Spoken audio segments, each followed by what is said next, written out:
Andre, I got that meeting tomorrow. Yeah, if my team can rebuild every season, I can too. Then we start fresh.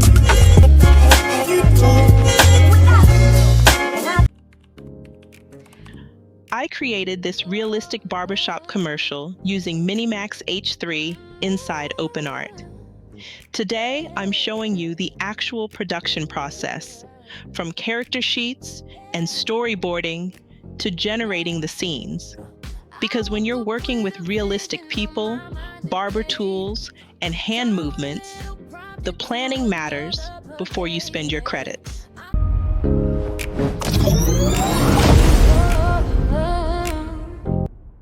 I'm doing this entire workflow inside OpenArt because I can move between the different image and video models I need without having to build the project across a bunch of separate platforms. For the final video generation, I'm using Minimax H3, but we're not starting there. Before I generate any video, I want to build the references that are going to control what stays consistent throughout the commercial. For this project, that starts with the characters.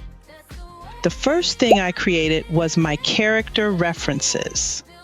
Malik is the main character in this commercial, so I needed to establish exactly what he looked like before I started building any scenes. His face, skin tone, body proportions, clothing, and even the condition of his hair all needed to stay consistent. And because this is a barbershop transformation, his hair is especially important. Malik starts with thinning locks, so I don't want the AI giving him a completely different hairstyle before Andre ever touches his head.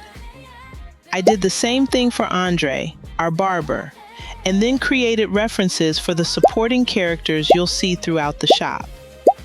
These sheets give me consistent visual references that I can bring into the rest of the production, instead of asking the AI to reinvent these people in every scene. By the way, if you're new here, I'm Nichole. I teach practical AI workflows you can actually use to create and make money. And if you want to follow along, I've linked OpenArt down below.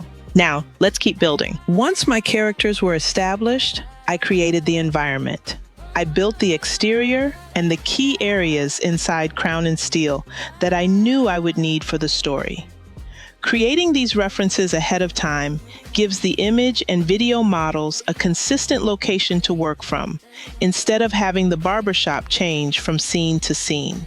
Now I'm creating the individual scenes for the commercial. I'm using ChatGPT to help me build each scene prompt.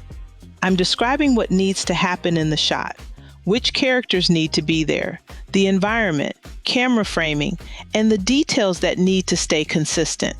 And you'll notice my prompts are pretty detailed. That's intentional. With realistic scenes like this, I don't want to leave important details up to the image model to figure out for me. Once I have the prompt, I bring it into OpenArt, add the references I need for that particular scene, and generate my image. For this first scene, I needed Malik outside Crown and Steel, getting ready to walk into the shop. The first image looked good, but I caught a problem. The shop was basically empty. That's not what I wanted.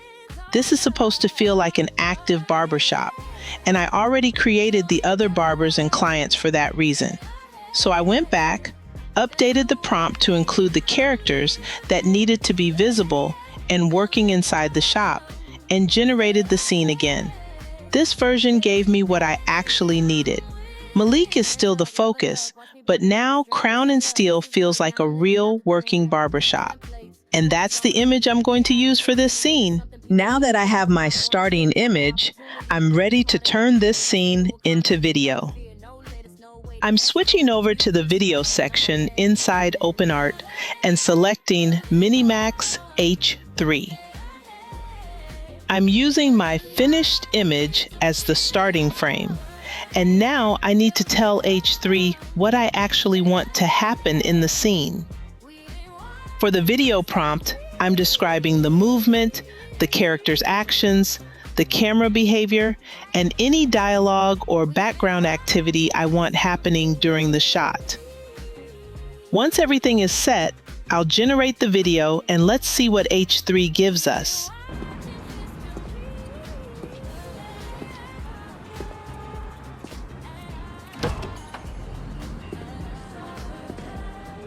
That first scene was pretty straightforward, but now I want to show you where things got a little more challenging. For this next scene, Andre actually has to cut Malik's locks. So now we're dealing with two characters, precise hand placement, scissors, hair movement, and dialogue. This is where the starting image and the video prompt really start to matter. This is where things started getting a little more complicated.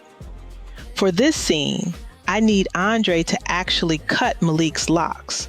So I was very specific in my prompt about the action, his hand placement, the scissors, and where the cut needed to happen.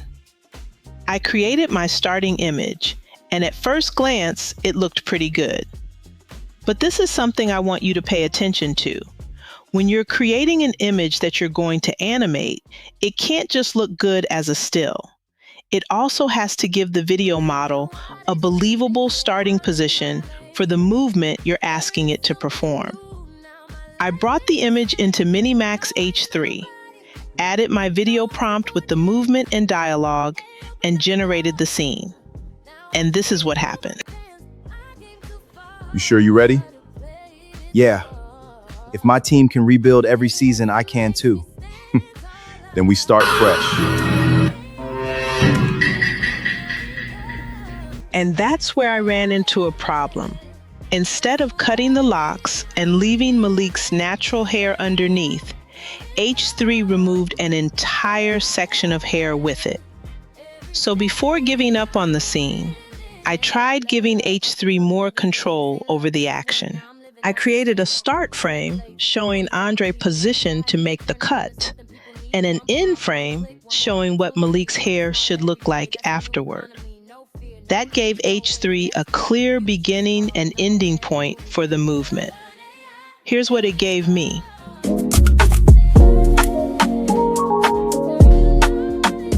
Okay, this was better, but I still wasn't satisfied.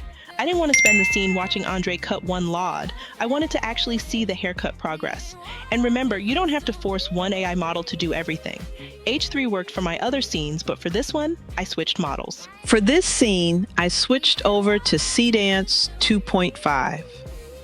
One of the reasons I chose Seedance here is that I can give it a longer, multi-shot sequence instead of trying to force this entire haircut progression into one short action. I created a storyboard showing how I wanted the haircut to progress, then added that along with Malik and Andre's character references. For the prompt, I broke the action into timed shots, telling Seedance how Andre should work through the different sections of Malik's locks while keeping his natural hair underneath. Now let's see how it handled it.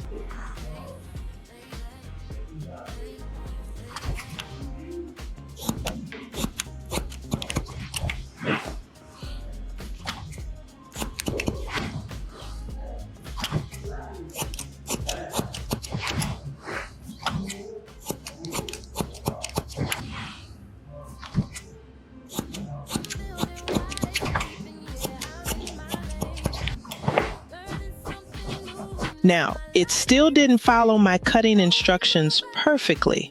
It gave me more of a comb and cut motion in some parts instead of the grab and cut action I asked for. But I like this result much better because we can actually see the haircut progressing. Malik keeps his hair underneath and the scene feels more complete. So this is the version I'm keeping. From here, I use the same process to finish the rest of the commercial, building each scene from my references, generating the video, reviewing the result, and making corrections where I needed them. I'm going to speed through the rest of these generations, and then I'll show you how the full commercial came together.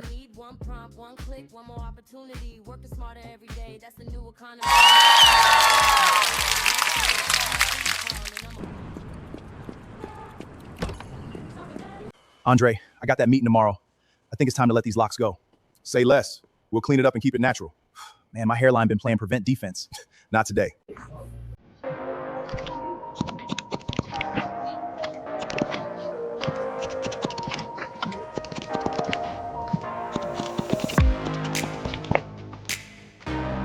Man, I should have done this a long time ago.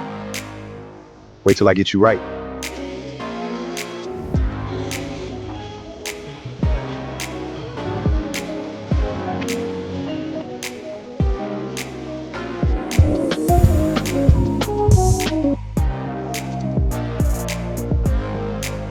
should have done this months ago. Everybody waits until the big meeting.